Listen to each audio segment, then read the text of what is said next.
अस्सलाम वालेकुम नाज़रीन, हमारे सिराए 4 JDO न्यूज़ है और वज़ीर उन्नड़ मटियारी मां ख़बर शामिल कयूं था।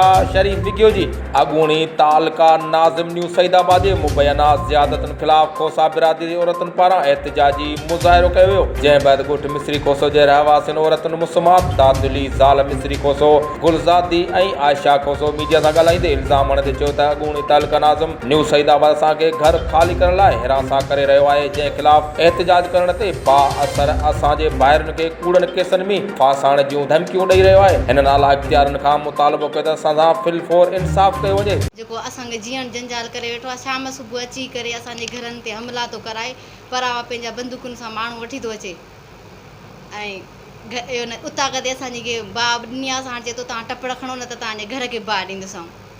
हाणे महिरबानी करे असांजी तहफ़ुज़ असांखे फराहम कयो वञे।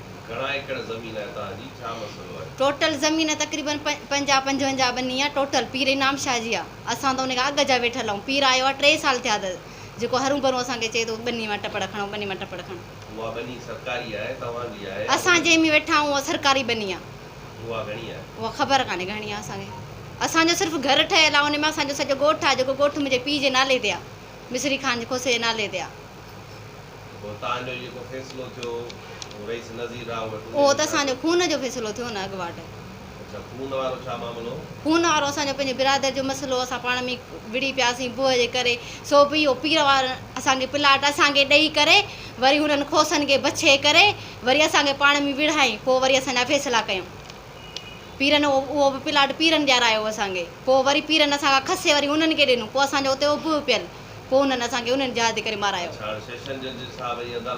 असां अञा उते एप्लीकेशन कोन ॾिनी आहे, असां कल्ह ॾेई आया आहियूं, होॾां ते हिन ॾे ॾेई आया आहियूं।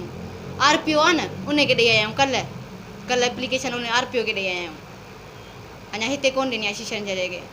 जी हा, ऐं पुलिस बि गॾु थी अचे। कल्ह बि SHO आहे गुलाम रसूल अलाए छा नालो अथसि, SHO उहो असांखे घटि वधि ॻाल्हियूं ॾेई वियो आहे, जंहिंजी वीडियो बि आहे असांजे।